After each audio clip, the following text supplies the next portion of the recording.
The events of Noah's flood are laid out in Scripture. Though different theories exist on exactly how the event occurred, the problem I see is that the theories are so busy competing with one another that they lack the ability to see how well they work in conjunction with one another. In this video, you will see a conglomeration of many models which together all take care of the potential issues that critics might bring forward. The story of Noah's flood exists around the world. Cultures and people everywhere have told stories of it. But rather than just use that as evidence, let's use physical evidence instead. Here's the question. According to Genesis, the Garden of Eden was a lush paradise, one for eternal life, worldwide vegetarianism, and complete harmony with our Creator, mankind, and the beasts of the field. There was no bloodshed, disease, or even death. Neither plants nor trees even had thorns or thistles. Man was created to live forever. It was only sin that brought death into the world and broke apart this harmony. This is what is referred to as the fall. We disobeyed God and ate the forbidden fruit. From that time and on, sickness, death, and disease has entered the world, mutations building up every generation, leading slowly to man's demise. All the while, people blaming God for cancer, while it was man's rebellion that led to this. The universe and Earth itself began to decay, and within just 2,000 years after the fall of man, humanity had turned so corrupt and so wicked that God sent the flood as a judgment against us, for God saw that the wickedness of man was great, and that every imagination of the thoughts of his heart was only evil continuously. And God said to Noah, "The end of all flesh has come before me, for the earth is filled with violence through them, and behold, I will destroy them with the earth." God instructed Noah to make an ark, a word that means box or chest, to specific dimensions, materials, and construction. And Noah did according to all that the Lord commanded him. And Noah and his family entered the ark, along with 2 of every kind of land animal. And then, in the 600th year of Noah's life, in the 2nd month and the 17th day of the month, the fountains of the great deep broke forth, and the windows of heaven were opened. These 2 events occurring began the first day of a series of events that changed the history of Earth and mankind itself.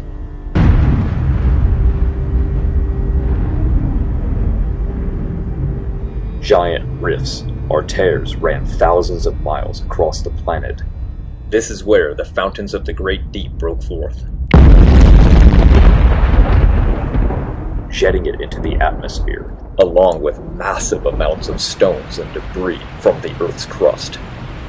All of these things would have been bombarding the canopy that surrounded the Earth, reflecting them back into the Earth's surface, causing even more destruction and turmoil, until eventually one of the projectiles would be strong enough to fracture and break apart the firmament.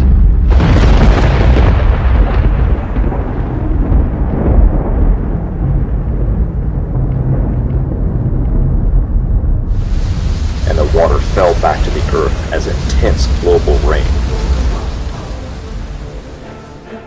The moon itself bears witness of this, as the moon does not rotate, yet what faces us shows clear evidence of bombardment from the very projectiles shot out from the earth during the flood.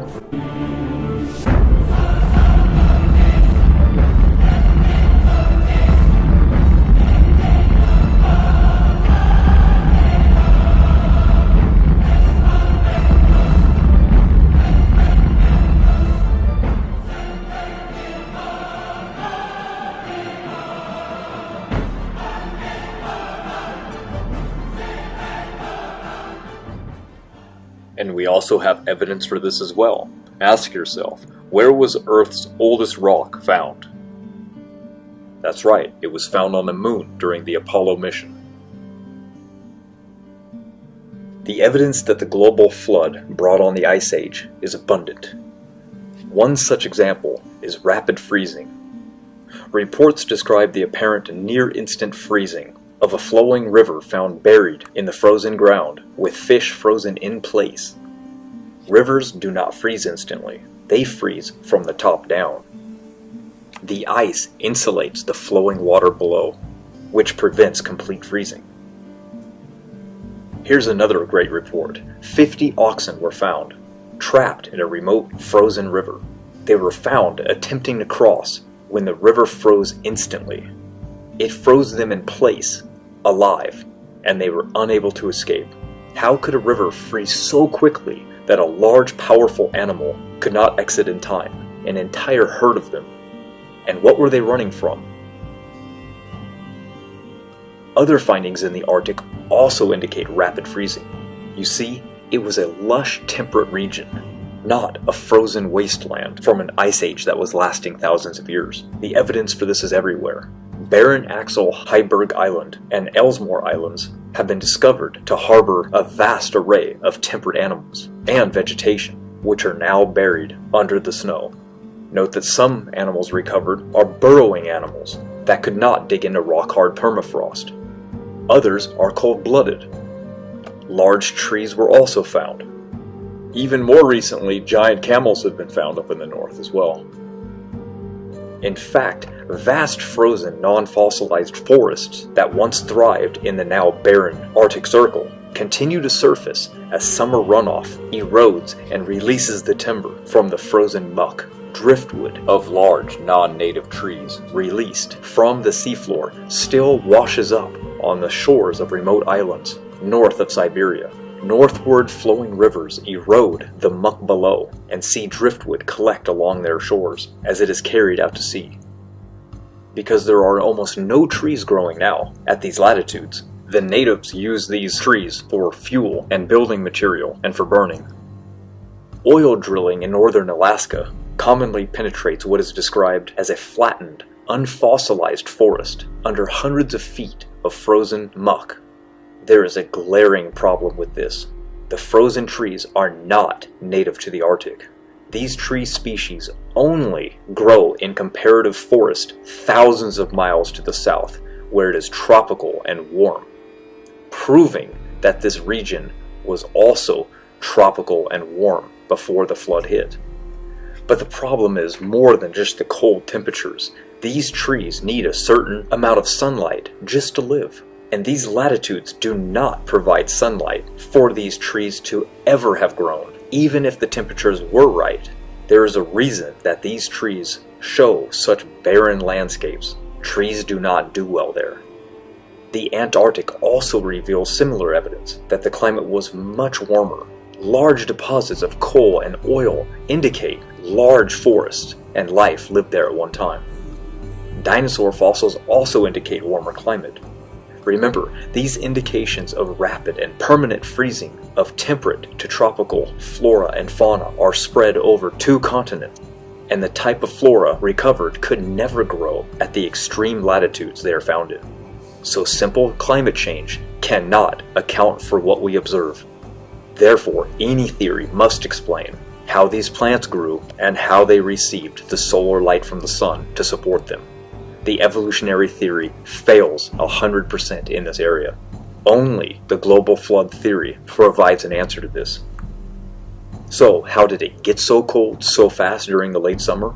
If the poles were warm, what happened? How did plants get sunlight? How did it stay cold for hundreds of years? The answer to the first question is cold hail.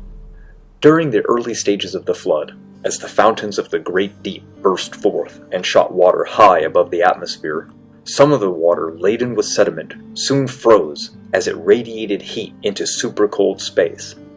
Above the atmosphere, temperatures are well below -150 degrees Fahrenheit. When the water reached this area, these frozen droplets were supercooled well below normal freezing and were transformed into muddy hail, which fell back down, blanketing vast areas in thick blankets of extremely cold hail. These warm climates were quickly transformed in hours. The dense sediments trapped in the hail caused it to sink to the bottom of any of the bodies of water on the earth. The heat from even flowing rivers were quickly absorbed by this super cold hail, and some rivers froze from the bottom up, trapping fish and crossing animals quickly frozen in place. So muddy hail can explain the extreme cold. Well, what about the woolly mammoth? We're told that these were Arctic creatures, evolved for the cold. Let's remove fact from fiction, shall we? The fiction is that they lived in a cold Arctic climate, and that's what they evolved for. What does their DNA show? That they're related to the Indian elephant. They say that they have a layer of fat for warmth, yet fat is only indicated from abundance of food supply. They don't have blubber. They have fat, like humans do, a subcutaneous layer of fat, and it goes up based on what we eat, not where we live. The mammoth so-called wool is nothing but hair, just like on an ape. Do apes live in the tropics, or do they live in the frozen tundra? The answer should be obvious. When a fluid expands, it cools greatly. Any remaining heat that was left over after the fountains of the great deep projected water into the upper atmosphere and turned it to ice would have been dumped into space, because space is the perfect heat sink. The great speeds at which the fountains flow mean that there would be little time for heat transfer with the atmosphere as it raced past. Even with some steam formation, Noah was located far away from the mid-Atlantic ridge anyway. So the hot air near any fountain would have dissipated far before reaching him, because air is a very poor conductor of heat. Let me explain. Consider that after you pass Earth's atmosphere, temperature plummets to negative 150 degrees Fahrenheit and lower. So any air that would be beside the fountains that was heated and pulled up with the flow would have a tendency to lose speed, fall away, and radiate any gained heat long before it flowed back down. Another thing to consider is that as the canopy collapsed during the flood, the atmosphere now would be expanding, causing a cooling worldwide effect, including reduction in air pressure and worldwide rain. Holding down a button on a can of hairspray, you can feel the can getting cooler. So expanding the air would reduce the temperature of the Earth and negate any effects of rising temperature. And also consider the canopy was only 9 miles up, not 60 where the top of the atmosphere is today. So the numbers that people were throwing around is all moot. And in reality, the numbers actually do show that they can be shot up 60 miles. Next, tectonic shifting caused massive mud-filled tsunamis to speed across deep ocean floors, then on the shallow ocean floors, killing everything in their path. The first megasequence wipes out mostly shallow marine habitats. Fossils show that the first 3 megasequences buried the shallow seas that were filled with marine life, as these deposits have almost no trees or land animals in them.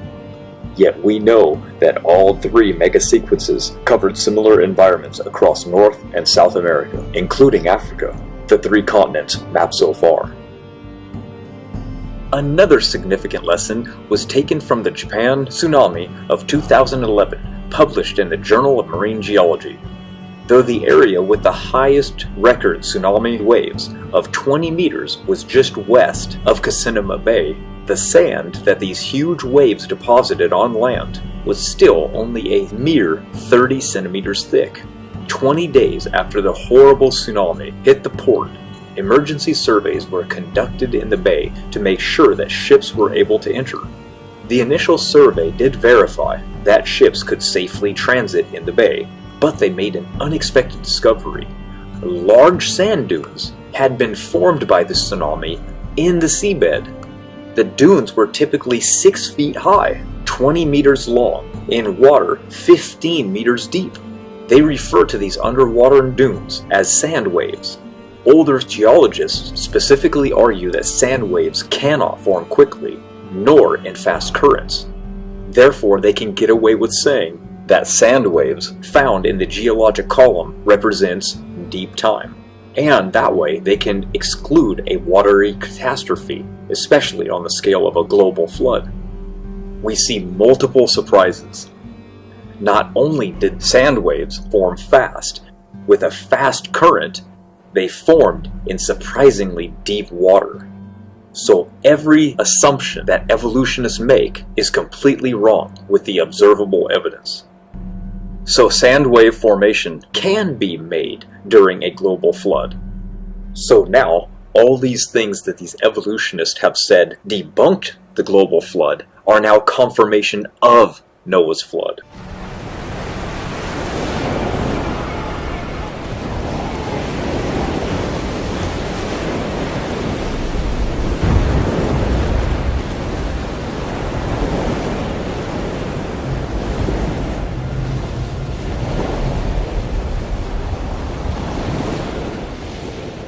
Then, by the 40th day of the flood, this is when the Absaroka megasequences began hitting. The map showed that this is when things became much worse. This is when all of the land masses start to be submerged by the flood waters. Rather than the conventional model that has the seafloor spreading slowly, this runaway subduction actually happened quickly, moving at about 5 miles per hour. As the diving ocean plates subducting under the land, they push down the continental edges and then release them, creating tsunami cycles that blanket the continents. Exactly the same how tsunamis today happen, but only more intense and frequent. For example, the most powerful earthquake ever recorded in Japan was a magnitude 9.1 that occurred in 2011. This earthquake was caused by an undersea megathrust, about 45 miles east of the Japanese coast. At the center, there was a 160-foot slip between the overriding plate that was part of Japan and the underlying Pacific plate. The sea bottom rose about 23 feet when the vault unlocked, and the resulting earthquake triggered a devastating tsunami that was 133 feet above sea level and traveled inland for about 6 miles. The tsunamis occurring during the flood, however, were much different, with the ocean ridge bursting open rapidly and pushing the ocean floor under land continents on a worldwide scale. Tsunamis were happening in cycles, several every hour, and with long stretches of subduction zones active at the same time. The incoming phase of a tsunami has a much higher speed and is highly turbulent, which keeps the sediment in suspension, but it leaves behind layers of sediment as it slows down in the retreating phase.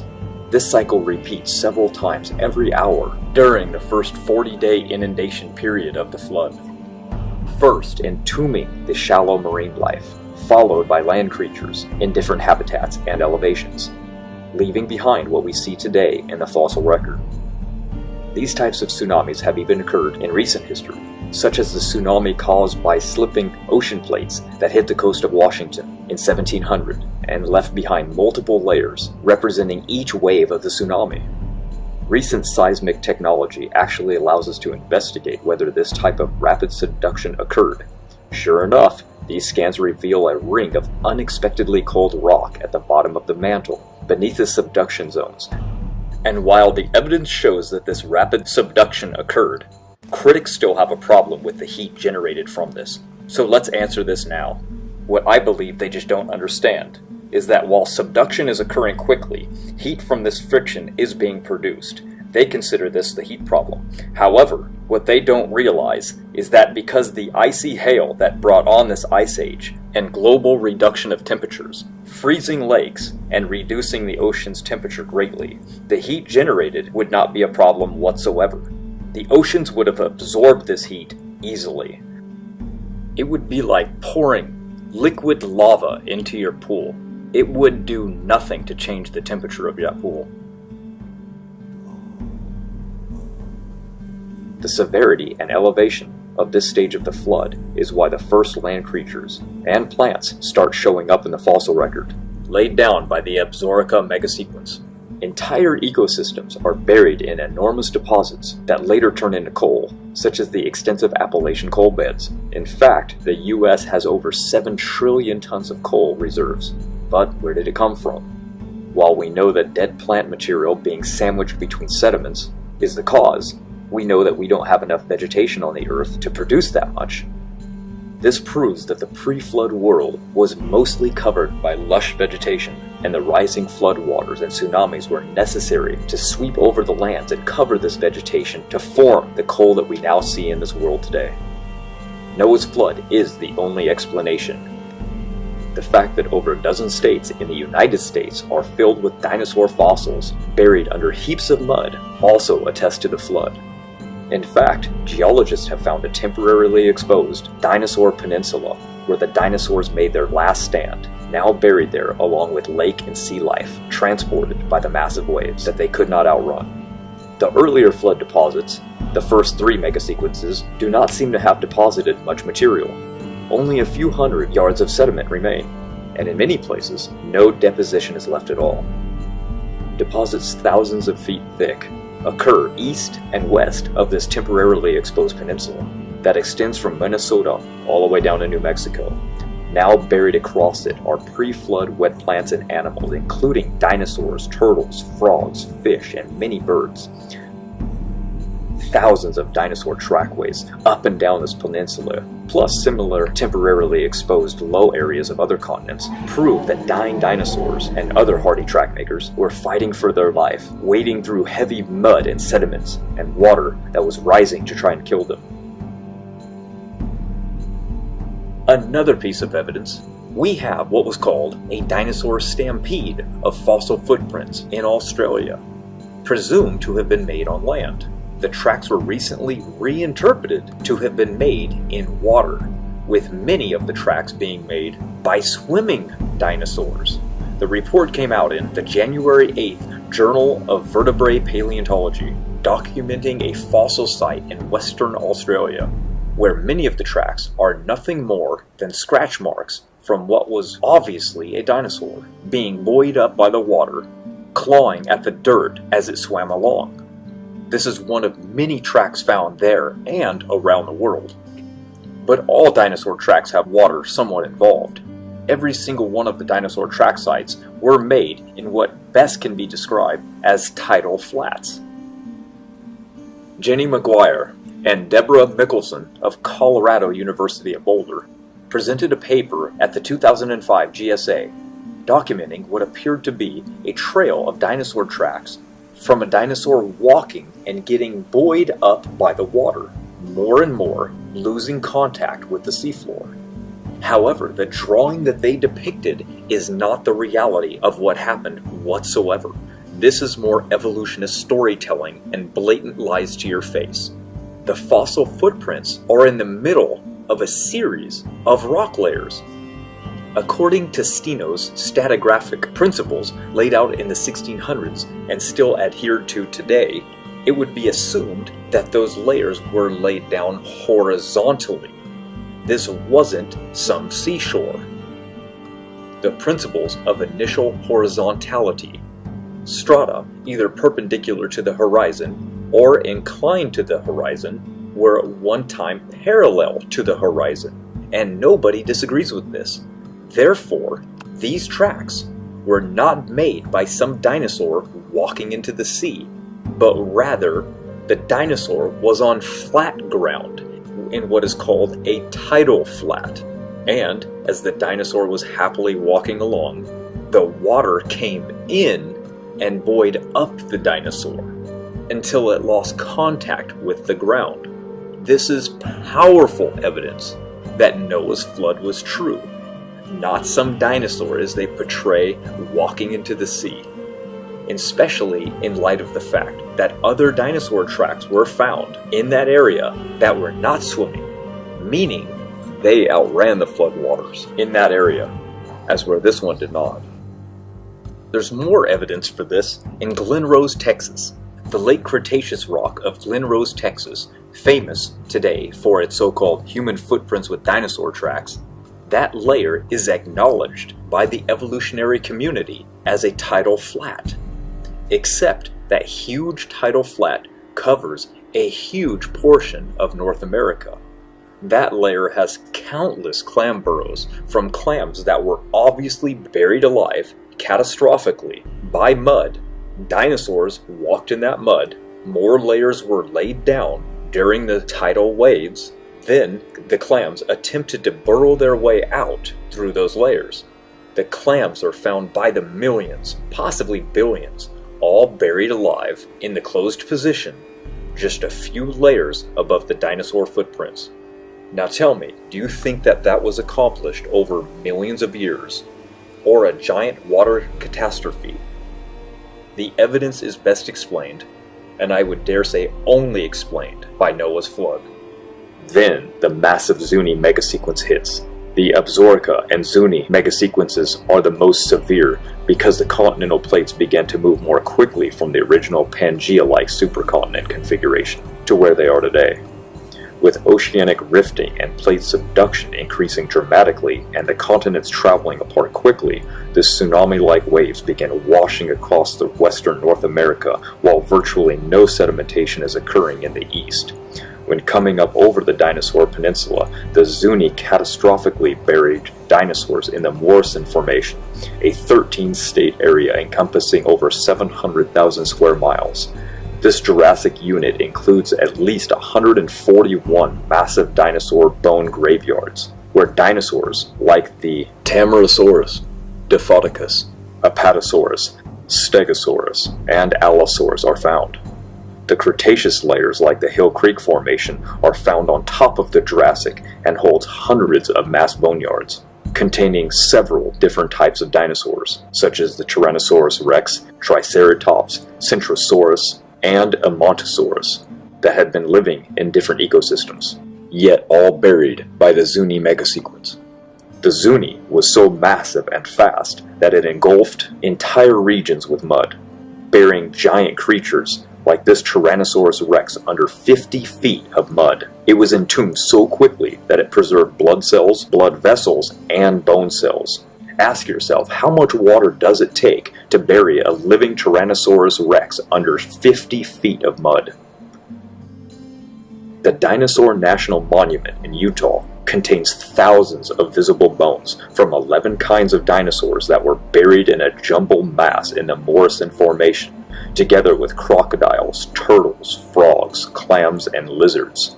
Again, ask yourself what type of event would cause different land animals with millions of clams all to be buried in the same area. When the Dinosaur Peninsula floods over completely, large herds of dinosaurs are entombed in massive fossil graveyards in the Upper Cretaceous system found in northern Wyoming, Montana, and Alberta, Canada. The dinosaurs had tried to escape by fleeing north as waters advanced from the south, explaining this massive graveyard in northern Montana that's over 1.2 miles long and contains 30 million fossil fragments, representing over 10,000 adult Maiasaur that were simultaneously buried. In this entire collection of bones, not a single baby was ever found. That's right, every single one of these 10,000 Maiasaura were between 9 and 23 feet long. This proves that the adult dinosaurs were fleeing for their lives and left their young behind. Just 170 miles northeast of this location is one of the largest dinosaur graveyards in the world, one that even secular scientists admit that was caused by a watery catastrophe. Thousands of centrosaurs are buried in 14 mega bone beds over an entire square mile, which is nearly 500 football fields. The massive herd of these creatures, thousands of them, were simultaneously buried in mud by Noah's flood. Just 45 miles west from this location is yet another massive flood deposit, and this one even has 49 different species of dinosaurs in it, buried along with turtles, crocodiles, fish, flying reptiles, birds, and small mammals. What type of disaster could bury nearly 50 different species that would never be near each other, and many other types of animals, including marine life, all together in mass graves? These mass burial sites are common in the United States. For example, at this dinosaur dig site in Wyoming, where a 1 meter thick layer of mudstone stretches for 80 acres with over 1 million bones buried in a graded, sorted bed where big bones are found at the bottom and little bones are found on top. The only way to develop a graded bed like this is by a catastrophic process that transports these bones and deposits them during a single event. Large flying creatures like pterodactyls were able to fly to escape the rising floodwaters, delaying their demise until the later stages of the flood. The fossil record shows that they are buried in many different layers all over the world. Widespread volcanism was also involved in finishing off the dinosaurs, as many of these massive graves are literally packed with volcanic ash that in many cases was mixed with water when it encapsulated the dinosaurs in their tombs. One section of the Morrison Formation, called the Brushy Basin Member, spreads across 5 states and includes over 4,000 cubic miles of volcanic materials without a single volcano in the Morrison Formation. Geologists believe this material had to be carried all the way from volcanoes on the west coast, volcanoes that were created by the magma rising from the subducting ocean crusts plunging under the land. Today, these subduction zones form the Ring of Fire, responsible for over 90% of our earthquakes. The Bible records that on the 150th day of the flood, God made a wind to pass over the earth. The water started to recede. The fountains of the deep and the windows of heaven were stopped, and the rain from heaven was restrained. Now enters the final megasequence, the Tejas. Here, after the water peaked over the top of the highest mountains of the pre-flood world, they began to rush off the continents, eroding and reworking some of the deposits laid down in the previous megasequences, especially carving away at the Zuni deposits.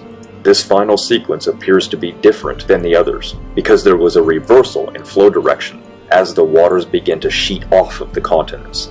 This flow reversal transported much of the fossils deposited earlier off the highest uplands, spreading them towards the edges of the continents, and the evidence points to the Tejas draining the flood waters southward, off of the US towards the Gulf of Mexico, with a sheet wash pattern all at once. This is why we find massive sand deposits in the deep water off the Gulf of Mexico. Billions of barrels of oil have been discovered there, with much of it found within a massive 1,100-foot thick bed of pure sand in over 7,000 feet of water, over 200 miles offshore. In addition, plants swept off the pre-flood land formed massive coal beds, such as in the Powder River Basin of Wyoming and Montana. These Tejas layers contain the largest coal deposits in North America that currently supply over 40% of the coal in the United States. Some of these stacked coal beds are up to 200 feet thick, and areas that are over 60 miles long by 60 miles wide. The sheer volume of plant material required to form such a massive layer of coal testifies to catastrophic circumstances. The massive runoff that began with the Tejas may also explain the lack of human fossils in the rock record. Any residual human remains left buried and earlier deposits were totally destroyed by the erosive retreating floodwaters, in line with God's promise to wipe man from the face of the earth. Any residual remains were ground up and spread in all directions over great distances by the Tejas, lessening the likelihood of finding any human fossil remains. Because humans were impacted earlier on by the flood's violence, erosion in the Tejas sequence would have affected the strata beneath, wiping away even traces of human remains buried in earlier layers. This is also why we hardly find any primate fossils. They're extremely rare. Matter of fact, the first one to ever be found was in 2005, and it was just a few teeth. When God stopped the fountains of the Great Deep on day 150, the new ocean surface began cooling, allowing floodwaters to lower as they sheeted off the continents into the new ocean basins. Psalms 104 describes the mountains being raised at the end of the flood, and the waters draining down the valleys and off the new land surfaces. The seafloor rifting process and the resulting mountain forming process explains why sea creatures are found on mountaintops all over the world, high above current sea levels. For the remaining 220 days of the flood, the water recedes from the earth and it dries out, allowing time for the earth to be replenished, with vegetation for the animals to eat when they eventually come off the ark. This year-long catastrophe left behind a vast number of proofs that, quite frankly, make its occurrence obvious. First, we have the staggering volume of fossil-bearing sedimentary rocks around the world, over 1 mile thick on average, including billions of dead things buried in rock layers laid down by water all over the earth. and the sediment that they are found in lies above sea level. What sort of water process could place so much sediment above sea level, on top of the land surfaces?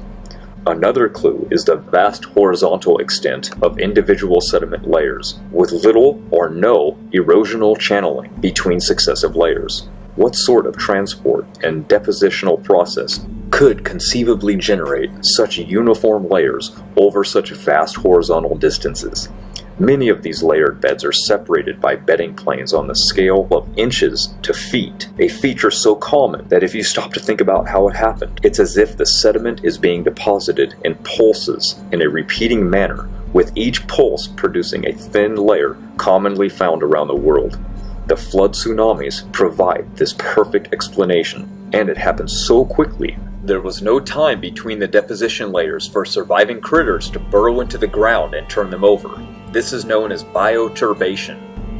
This is another major problem for long-scale evolution. You see, when living creatures burrow into the ground, they leave behind evidence that they did this. Traces that we should be able to see. These geologic layers of supposed ecosystems should be filled with evidence of bioturbation.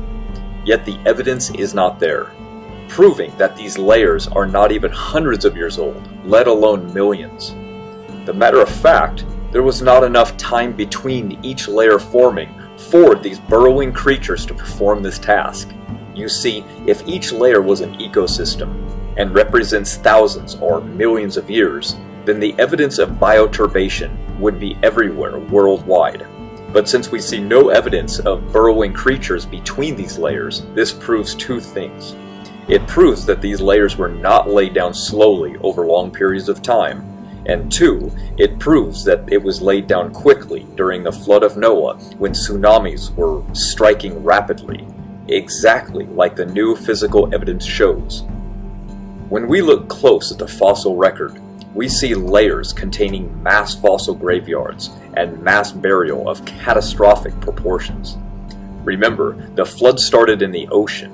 This is why we see the fossil record laid out like it is, with bottom-dwelling ocean life on the bottom and higher land animals on top. This is why we also find fossilized trilobite trails in layers supposedly millions of years older than the actual trilobite that made the trail. Let that sink in for a moment.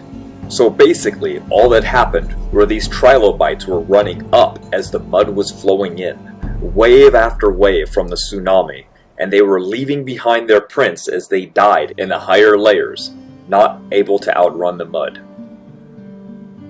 And this is down the line. We find fossil bird prints before we find fossils of birds. We find fossil prints of dinosaurs before we find dinosaurs. Here are fossil footprints of an amphibian, but the only date they find amphibian fossils in are 15 million years later, higher up in the fossil record. Think about it. Trilobites, coral, clams, brachiopods, they would be the first to die because they can't escape. For example, when we go to the Grand Canyon and we look at fossil stromatolites, they're in the layers below the flood rocks. So we are not surprised to find that some of the domes are stacked up in a linear structure that look like a reef.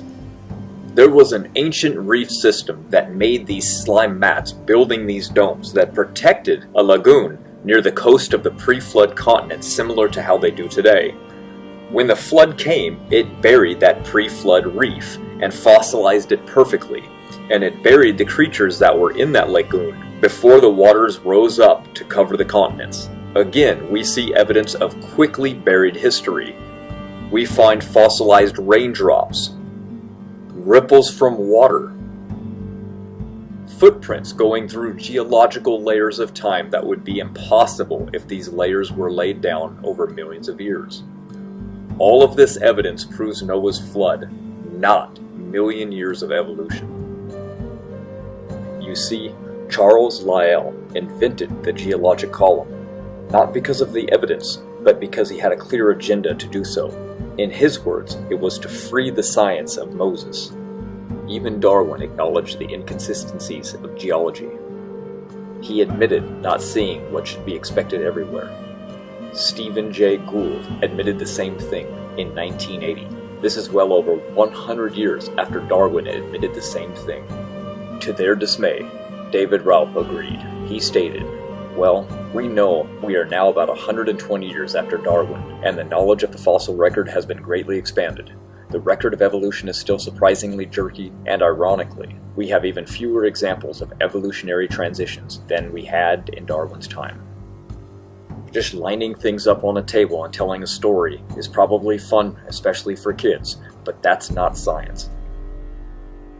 The Grand Canyon is a great example for anybody to look at because it was fractured open, perhaps by an earthquake, and we can now see the layers easily. There is virtually no erosion features between the layers when they are inspected. Also, you will notice layers have eroded flat. Flat is not how ecosystems exist.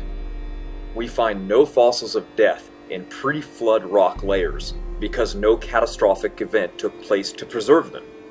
It's only when we get to the great unconformity that life is visible in the fossil record. We can see the flood layer when we look around the world. Here it is at the Grand Canyon. It is referred to as the Tapeats Sandstone. Here is a map where you can trace it across North America. So, what do the rock layers show? Ocean waters flooded over all the continents. Evidence for this is obvious in that there are marine fossils on the top of all mountains on Earth. There is widespread, rapidly deposited rock layers. These rock layers can be traced all the way across continents and between them. This is evidence of a worldwide global event, not random ecosystems buried over eons of time. Even museums today acknowledge that dinosaur graveyards, marine life, trees, and more were all buried quickly by a catastrophic water event. The fossil layers are 100% evidence of Noah's flood. Lake Titicaca rests at 12,500 feet above sea level today, and its fresh water have ocean aquatic life, such as seahorses alive in it today, which are only ever found in the ocean. So, this is more physical evidence, yet again, of remnants from the worldwide flood. We can test the age of a lake another way, using observable rates other than the assumption of slow continental uplift, by what we call residence time. That is, the time it takes for water to be flushed from the lake and replaced by new water. It's also called lake retention time. It is the measurement of the age of the water within the lake. For example, this figure is the result of dividing the lake volume by the flow in and out of the lake. It expresses the amount of time taken for a substance introduced into a lake flow and out of it again. In this case, salt. And for Lake Titicaca, the residence time is around 1,343 years. Not even close to millions of years that they assume and tell the public. The fact is, Lake Titicaca was raised from sea level during Noah's flood and was flooded with the ocean water during that time. The surrounding land attests to this, but more on that next.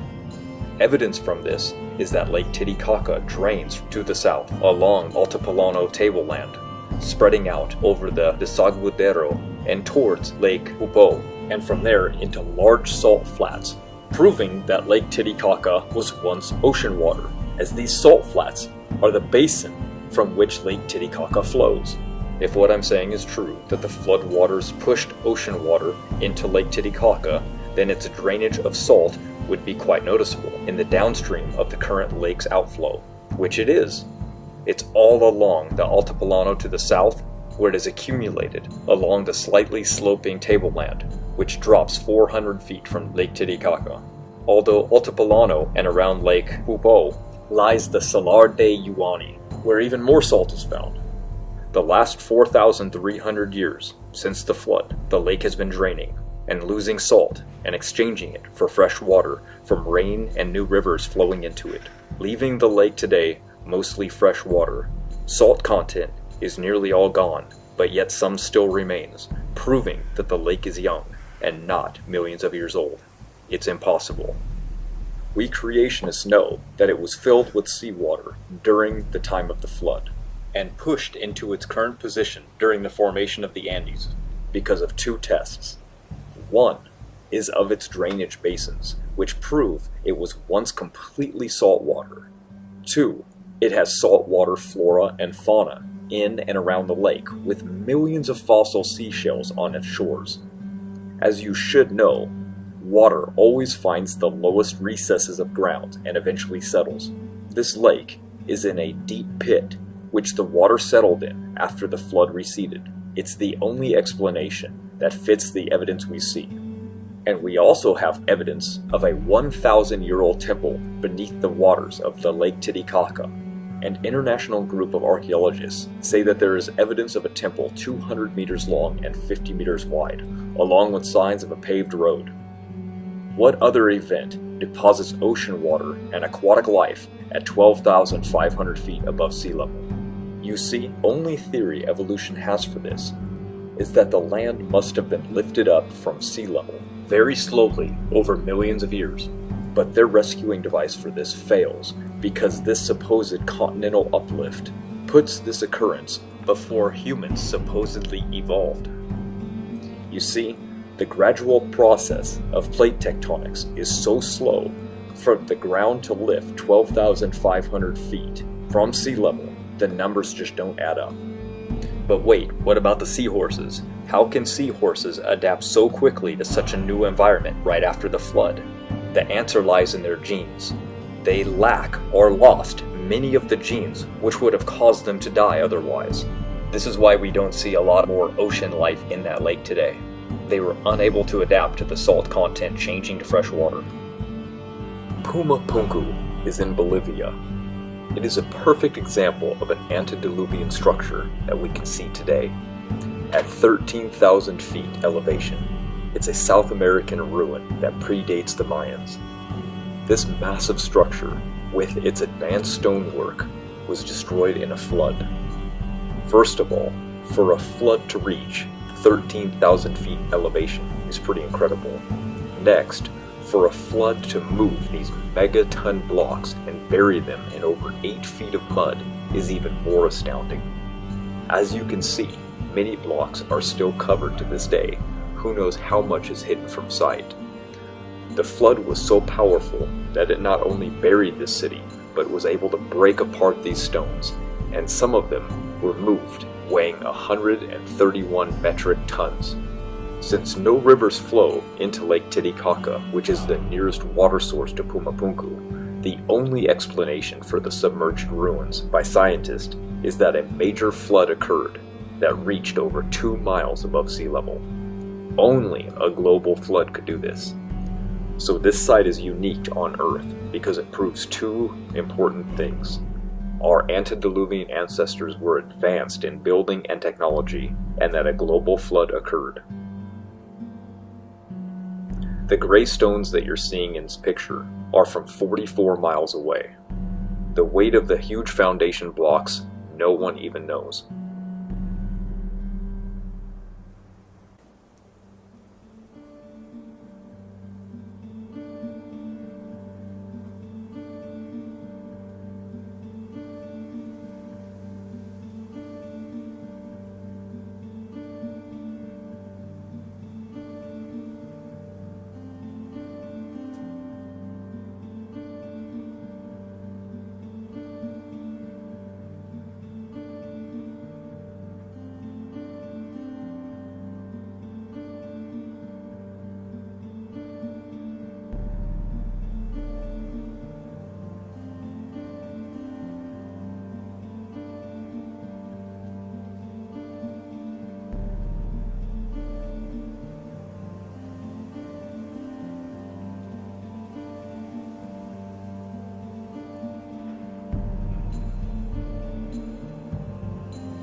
The flood of Noah lines up with the evidence that we see in the world today. Scientific investigation has revealed over 1,800 oil well boreholes from 4 different continents have all been compiled and mapped. The newly emerging map tracks the thickness and extent of each rock type as they were laid down by the flood. This research reveals the same 6 megasequences of each sedimentary rock deposit across multiple continents. Each megasequence contains a huge stack of rock, often with coarse-grained sandstone on the bottom, then finer-grained deposits like shale, then topped by limestones. Each megasequence is bounded above and below by flat, eroded surfaces called unconformities.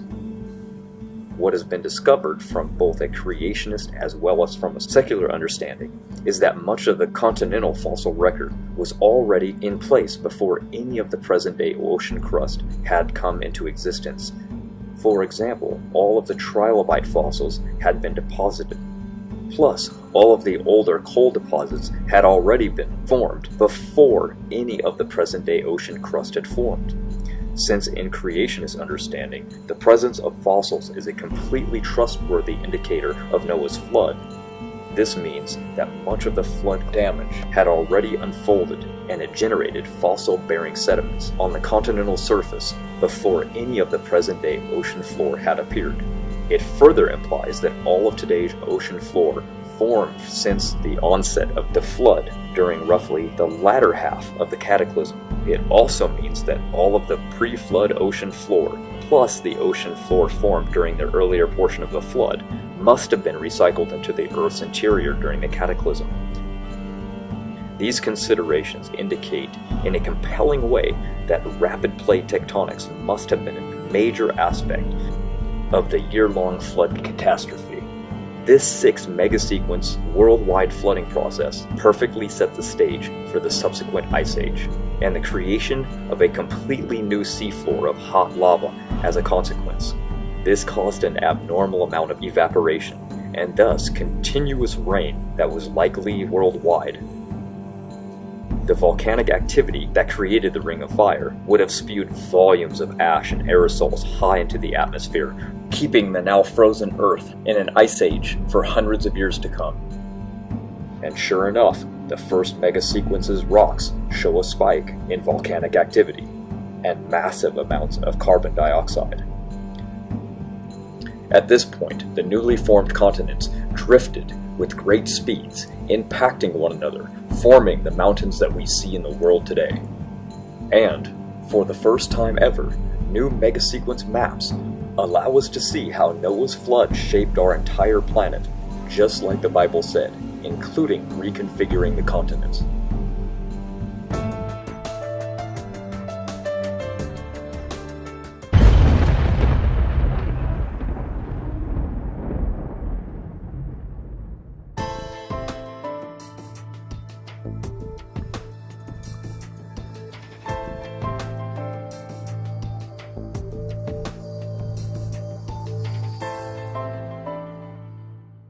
The ark came to rest on the mountains of Ararat on the 7th month of the 17th day of the month, and we now have evidence for this as well. We have discovered 2 amazing things. At the base of Mount Ararat, they discovered many drog stones. These gigantic stones are strewn about as though they were cut from the ship as the water receded. They are almost in a straight line pattern over 8 miles approaching the mountains. What these are for is counterbalance for a ship during huge waves. When they discovered these, they wanted to actually put this to the test and see that if a ship which weighed as much and was shaped like the Ark, would it withstand massive tidal waves. The results showed perfect results that line up exactly with what we would expect if Noah's Ark was true.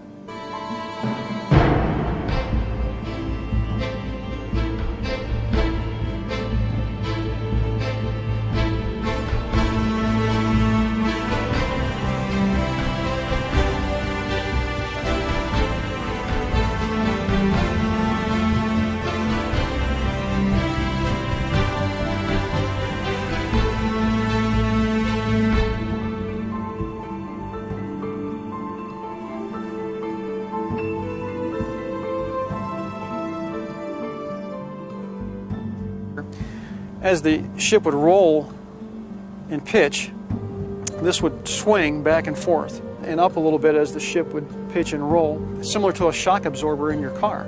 And it's slowing down that momentum that would be created from that. So quite amazing that Noah's Ark would use that kind of technology. The next amazing find is they found the cover that Noah placed over the ark. As far as we know, there's nothing else like this anywhere. Nobody's ever...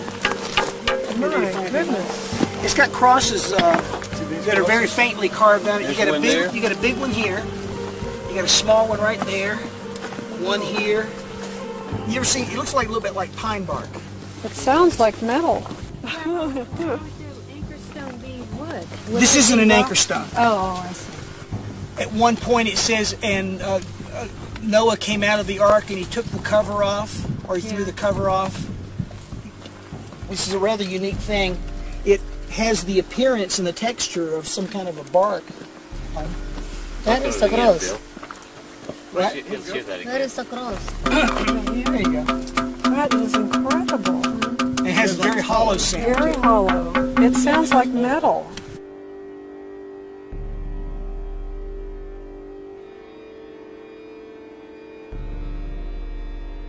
Noah's flood represents the single most detailed event to ever take place in the Bible. The Apostle Peter and Jesus himself referred to the flood as an actual event.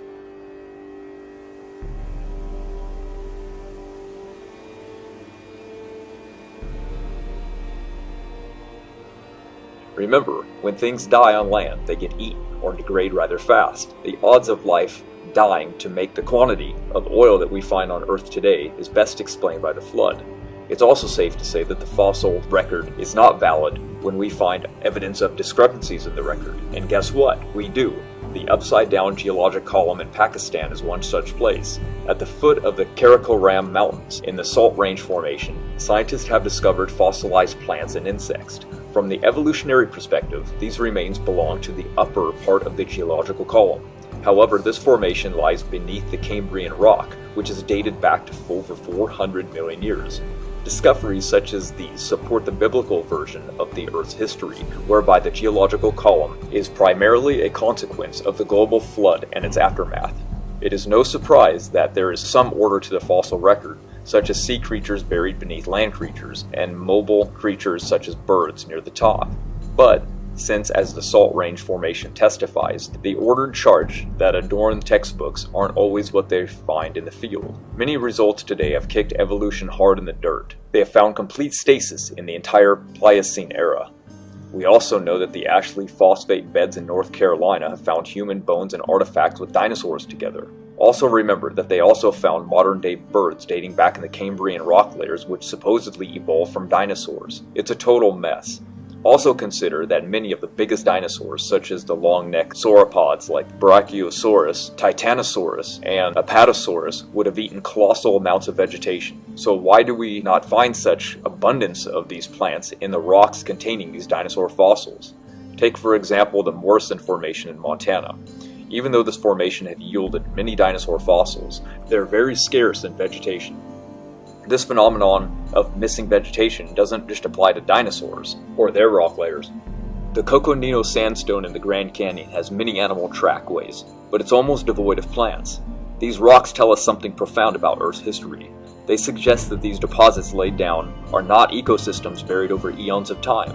Otherwise, we'd find more evidence as plants that the animals ate. Instead, the evidence fits nicely with the biblical model of early Earth's history, whereas these animals were transported and buried catastrophically during Noah's flood. Geologists have assumed and say that calm weather conditions are required for these settling processes to occur to form mudstone. Therefore, whenever they encounter mud deposits, they interpret them as forming in tranquil water environments. However, recent research published in the prestigious Journal of Science has turned this argument on its head. The researchers showed that mud deposits form from rapidly flowing water. Yet again, evolutionary theory fails when put to the test, and we have more evidence for a global flood. Evolutionary geologists claim that the Grand Canyon is the best and most complete geologic column on Earth. In the Canadian Museum of Nature in Ontario, Canada, there displays a massive diagram of the entire Grand Canyon, layer by layer. Within it shows huge breaks in time. 480 million years are missing between the basement and the Precambrian rocks. 330 million years are missing between the Unkar-Nankawit and the Chuar Formation. Somehow came and left without a trace, while the supergroup was supposed to have sat there for some 215 million years, during which time it was tilted. It was then cut by the Tapete Sandstone. That 215 million years also left not a shred of evidence. Right here it's expected that there was 155 million years of deposition of dirt which somehow all vanished without a trace of evidence of erosion. The remains of the Surprise Canyon Formation are supposed to represent 25 million years, again alleged to have eroded away while leaving behind no evidence. The top layer of Grand Canyon is claimed to be 270 million years old, and tourists now walk around on this layer. 270 million years of geological deposits have all been washed away. If we ignore Surprise Canyon Formation, we still have a total of 1,295,000,000 years of alleged geologic time that has gone missing. This all adds up to a staggering 81% of the geologic column, which is absent without a trace in what is described as, surely, the finest record of geological history anywhere on Earth.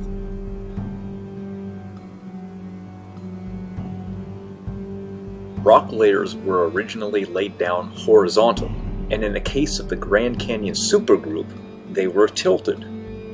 Then they were cut off by erosion, then more layers laid down on top of that, horizontally. The rock layers do not conform, as you can see in the picture. So they suggested, evolutionists, that millions of years of time between when the supergroup was cut and when the layers were deposited. But there is no evidence of this 215 million years. You can argue all you want, but where's the evidence? If all these rock layers were laid down over millions of years, then why is there mysteriously no sediments laid down during that 215 million years on top of the cut supergroup? That's a lot of years to leave no evidence. I mean, think about it just for a second. Scientific studies have shown that sediments and even dust particles accumulate at even as low as 1 millimeter per year.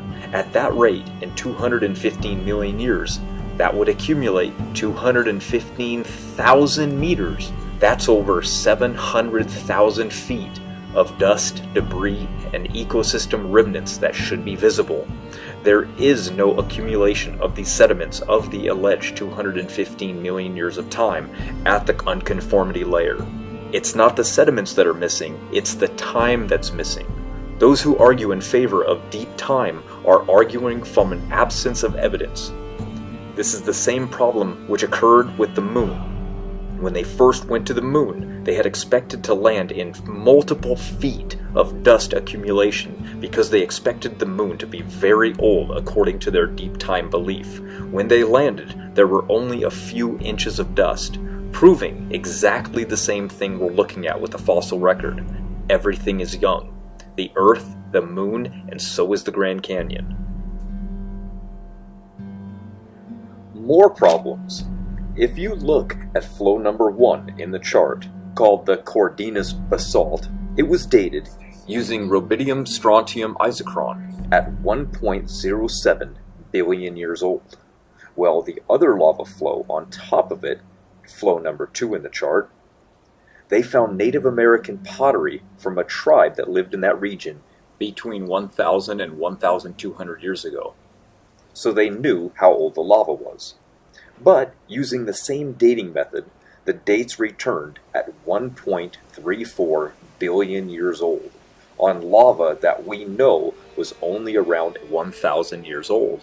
Contrary to what mainstream science wants you to think and believe, the dating methods give vastly different answers on the exact same rocks tested. The Grand Canyon itself is far more of a depiction of Noah's flood than it is uniformitarianism millions of years.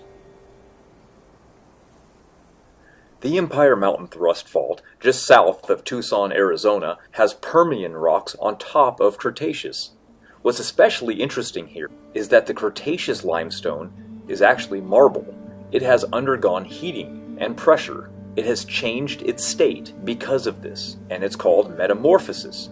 The Permian rocks have not experienced this heat and pressure, so this would actually indicate that the Cretaceous rocks are older than the Permian rocks. It further indicates that this out-of-order sequence is genuine. There is no overthrust here.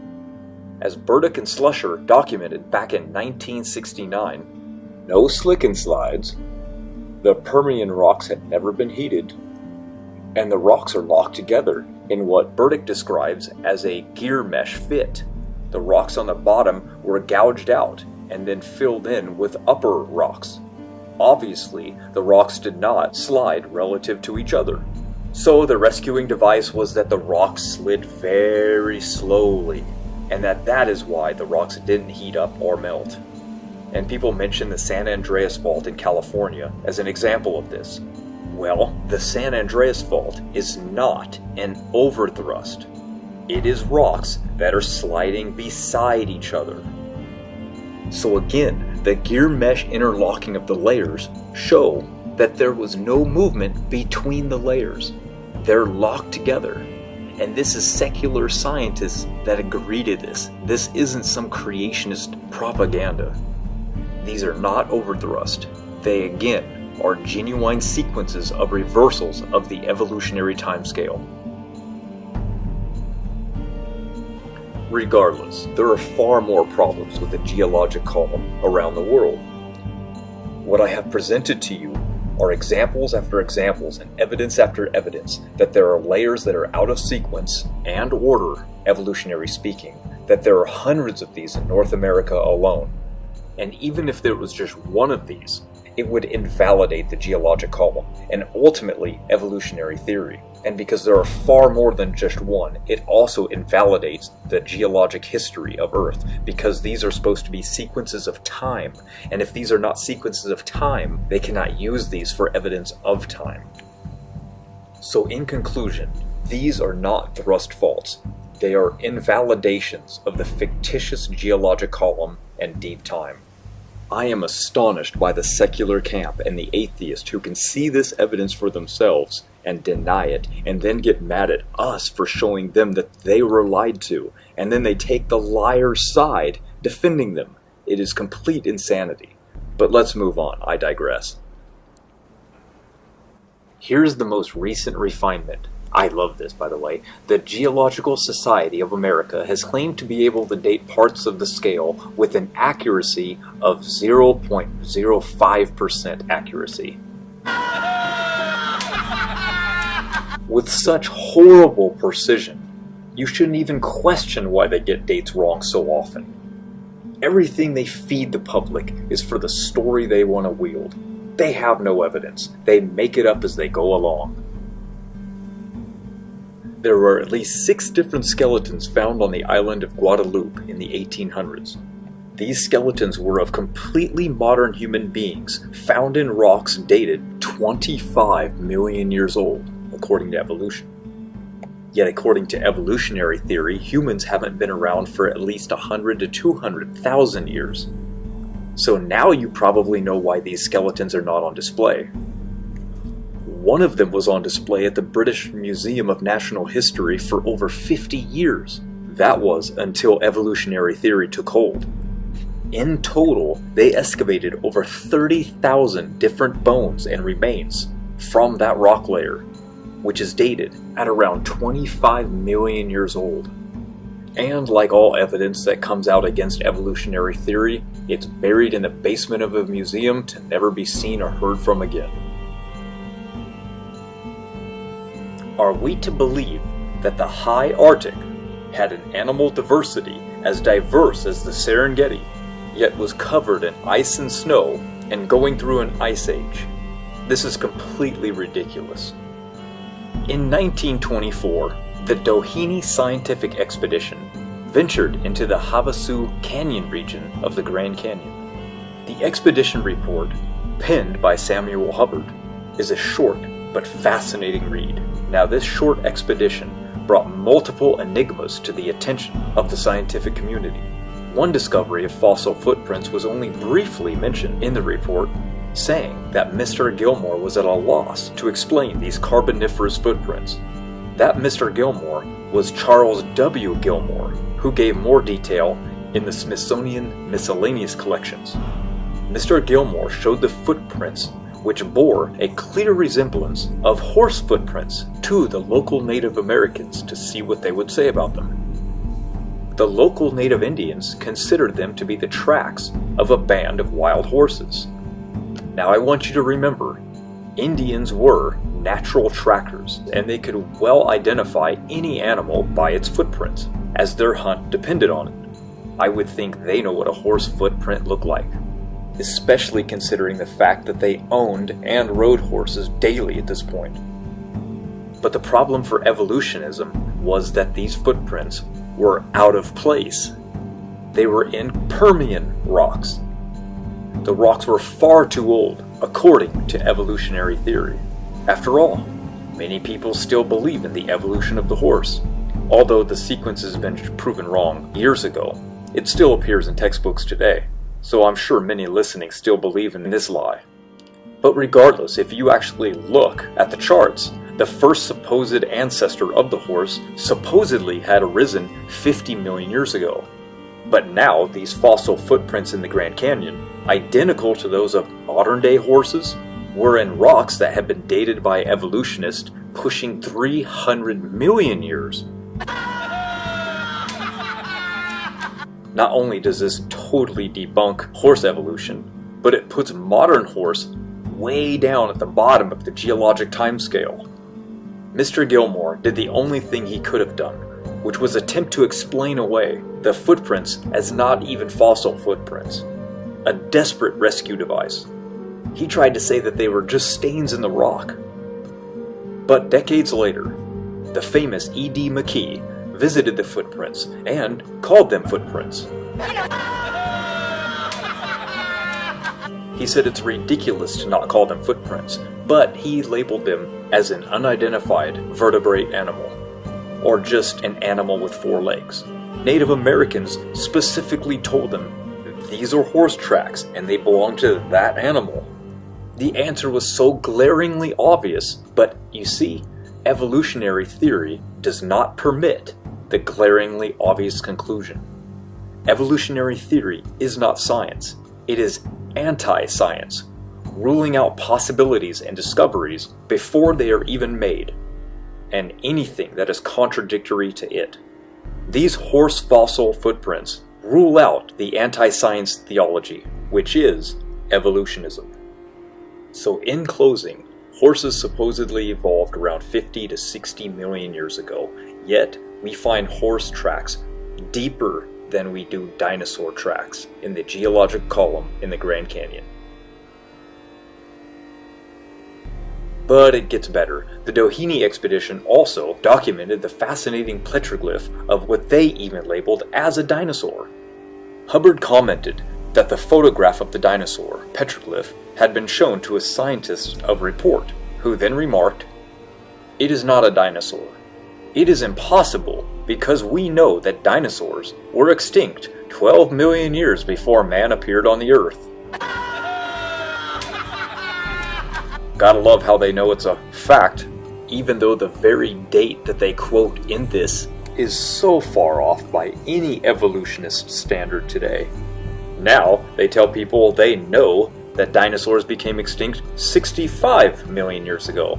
Then when that date changes, the new one will be a fact. How about some biological evidence? We have this as well. Let's take a look at the L, M, and M haplogroups. These directly correlate with Noah's 3 sons that were on the ark. You see, if evolution were true, we would have a plethora of different haplogroups in the diversity of humans today, not just 3. This is evident when we look back in time at ancient man. We see tons of different haplogroups, but yet after the flood bottleneck, we only find 3. Why is that? It's obvious. all humans today derive from the 3 sons of Noah, and genetics proves it today. But it goes much further than just this. There's evidence everywhere. If Noah's Ark is true, and the Ark landed on the mountains of Ararat, and the people from it spread, then Ham's line went to Africa, which has always had the fastest birth rates. Half the women give birth before the age of 18, even today. And because of this, we can make predictions based on their mitochondrial DNA. We're going to find out that young Earth creationism is proven right yet again. Now, how about some of the typical complaints from the skeptic? Such as, what did Noah feed the animals on the Ark? Where did they all go to the bathroom? Obviously, this would be a huge problem, would it not? Well, not really. The answer to this is quite simple, especially when we look at cold regions of the world like Sweden, where 7 months out of the year, it's so cold that the animals move under people's homes just to stay warm. To combat this, people are trying to keep them out, but it's nearly impossible, so people eventually just start spreading out a thin layer of wood shavings and peat moss with straw.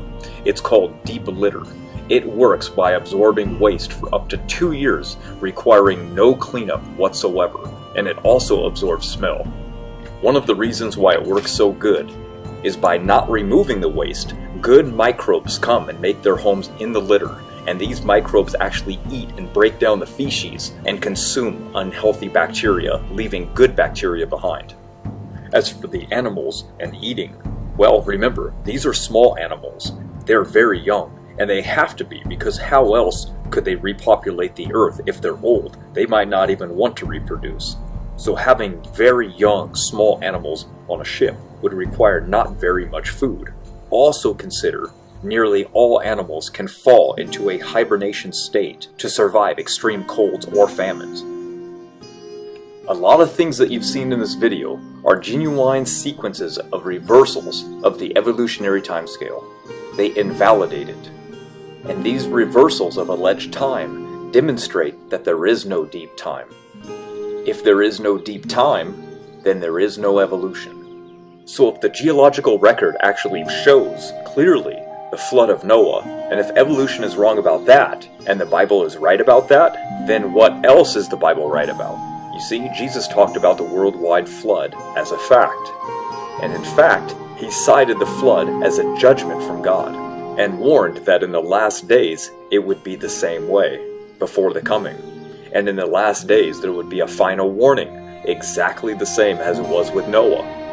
For 120 years, Noah warned the people of earth of the judgment to come, and pointed to the ark, which was free salvation from the judgment to come.